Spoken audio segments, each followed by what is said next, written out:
देखो आज हमने क्या किया था आज के सेशन में। कल हमने लोड्स अप्लाई किए थे स्लैब पे। आज हमने क्या किया, वॉल पे लोड अप्लाई किया, मतलब बीम पे लोड अप्लाई किया। तो वॉल लोड कैलकुलेट किया। वॉल लोड कैसे कैलकुलेट किया था? Thickness of wall into floor to floor height minus beam depth into density. Density क्योंकि ब्रिक वॉल है इसीलिए हमने 20 पकड़ी है। अगर मेरे सिपोरेक्स ब्लॉक होंगे, एएसी ब्लॉक्स होंगे, तो मैं यहाँ पे 10 लूंगा और फिर मैं अकॉर्डिंगली ये वैल्यूज निकालूंगा। तो ये करंटली मैंने बीम पर जो लोडिंग ली है वो ब्रिक वॉल की ली है। यहाँ पे मेरा ये ग्राउंड फ्लोर, फर्स्ट फ्लोर और सेकंड फ्लोर के बीम्स पे जो यूडीएल आने वाला है वो कैलकुलेट किया। वो 11.73 और जो पैरापेट है उसको मैंने 1.2 मीटर हाइट की कंसीडर किया था। तो मेरा ये इस पे जो आउटर पेरीफेरी पे जितना पैरापेट का वॉल लोड लगने वाला है वो बीम्स पे मैंने इतना लोड लगाना है वो मैंने कैलकुलेट किया था, जो कि मेरा 5.52 किलो न्यूटन पर मीटर है। ठीक है। उसके बाद मैंने क्या किया, मैंने फ्लोर पर गया, ग्राउंड फ्लोर पे, और मैंने ये बीम सिलेक्ट किए। ठीक है, वन बाय वन, और वो बीम्स पे मैंने लोड्स अप्लाई किया। सिमिलरली मैंने ये ग्राउंड पे सिलेक्ट किया है, वैसे ही मैंने फर्स्ट फ्लोर पे सिलेक्ट किया था। मैं यहाँ से मैंने ये सिलेक्शन इजी रखने के लिए मैंने फ्लोर्स बंद कर दिया। मैं इजीली सिलेक्ट कर पा रहा हूँ, अदरवाइज मुझे एक एक सिलेक्ट करने में बहुत टाइम लगता था।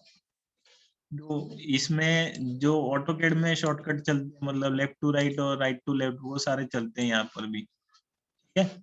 ये मेरा first floor, second floor, ground floor, तीनों बीम सिलेक्ट हो गए, सारे बीम। यहाँ पे मैं असाइन में गया, फ्लोर लोड्स में गया, डिस्ट्रीब्यूटेड में गया, और जो हमने नया लोड केस ऐड किया था वॉल लोड, वो वॉल लोड केस सिलेक्ट किया और यहाँ पर वो लोड इंटेंसिटी अप्लाई की मैंने। ठीक है।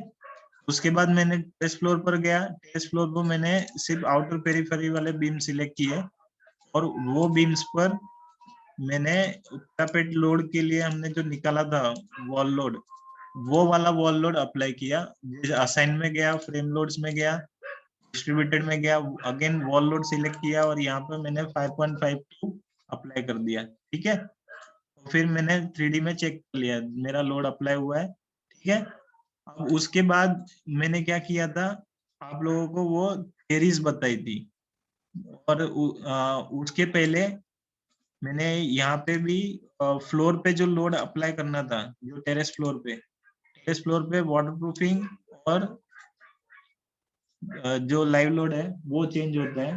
तो हमने यहाँ पर लाइव लोड चेंज नहीं किया है, बिकॉज हमने ऐसा अज्यूम किया है कि वहाँ पे नॉर्मली कोई गैदरिंग होगी। अगर गैदरिंग होगी तो लाइव लोड मुझे 3 करना पड़ेगा। तो मैंने ये फ्लोर फिनिश जो है, जो वाटरप्रूफिंग कोर्स होने वाला है, वो 156 अज्यूम किया था। 0.15 इंटू 20 इज 3 किलो न्यूटन पर मीटर स्क्वायर। मैंने यहाँ पे सारे स्लैब्स, जो टेरेस फ्लोर पे जितने भी स्लैब्स है, उनका लोड रिवाइज कर दिया।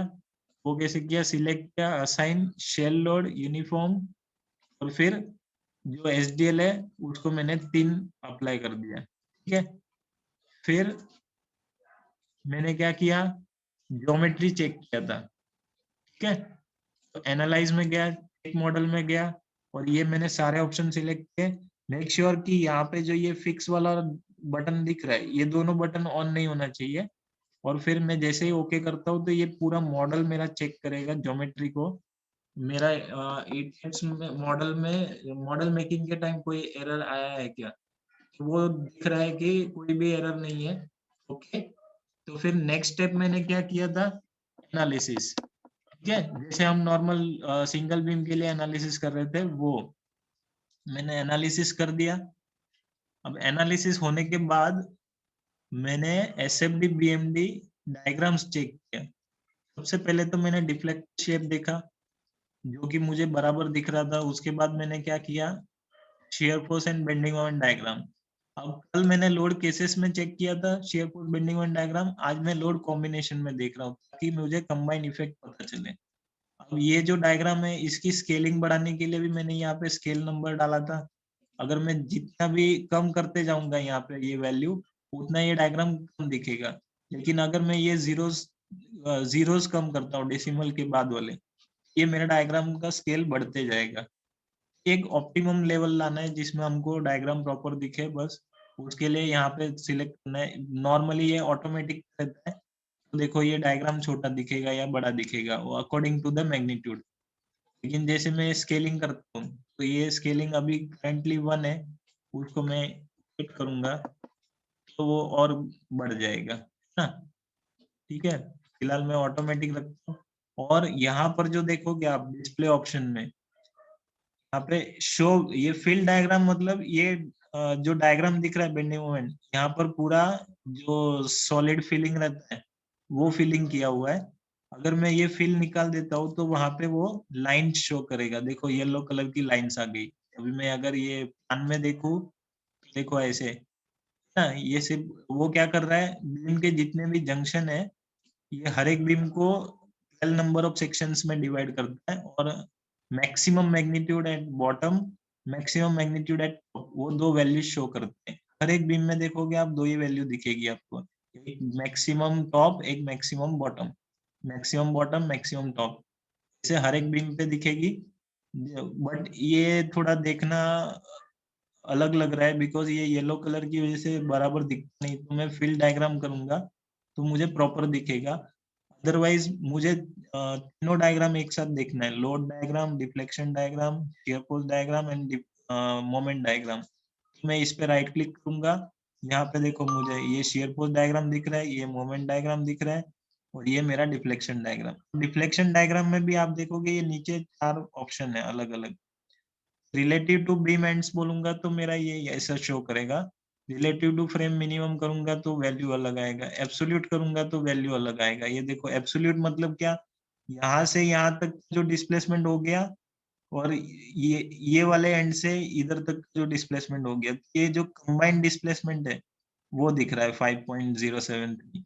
जैसे मैं रिलेटिव टू बीम एंड्स करता हूँ तो वो 0 पॉइंट से जो एक्चुअल डिफ्लेक्शन जो हुआ है एलिमेंट का वो यहाँ पे शो करेगा। ठीक है, ये डायग्राम्स को देख के हम ये कंफर्म कर सकते हैं कि मॉडल में कोई एरर है या नहीं। जैसे कि मेरा ये कंटिन्यूअस बीम है, कंटिन्यूअस बीम का बेंडिंग मोमेंट डायग्राम मेरा ऐसा ही होगा, वो मुझे पता है। अगर कहीं पे भी इसमें फॉल्ट मिलती है मैं उसको रेक्टिफाई कर सकता हूँ, मॉडलिंग में जाके फिर से एडिट कर सकता हूँ।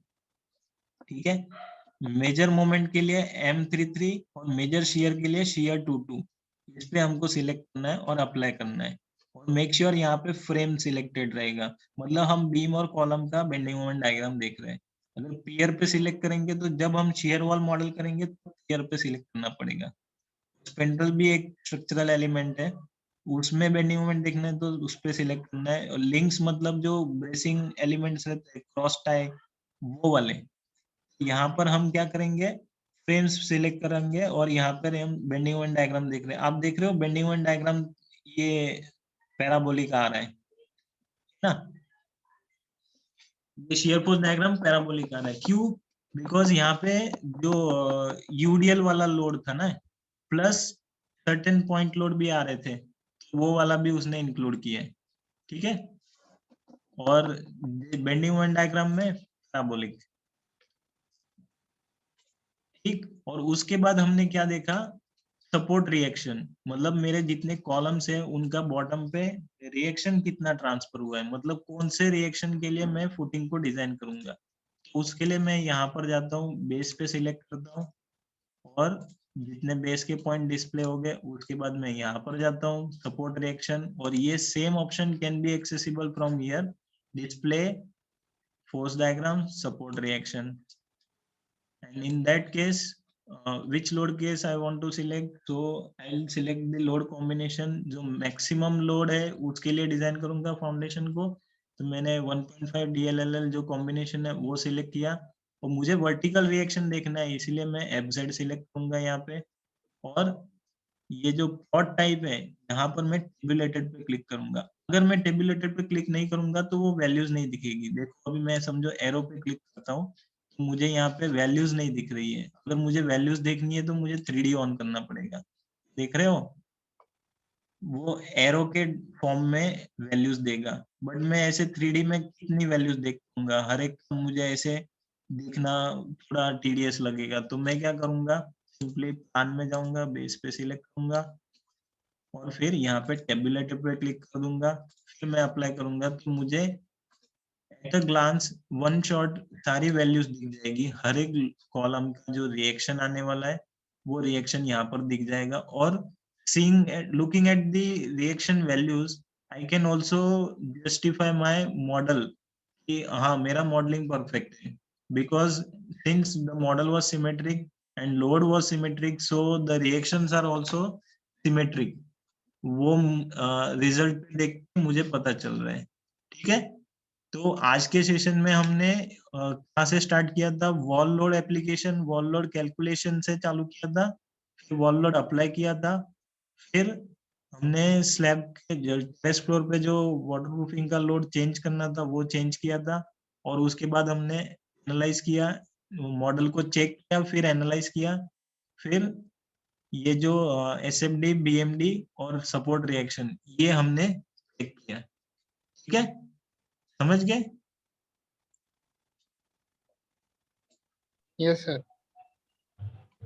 Yes, sir.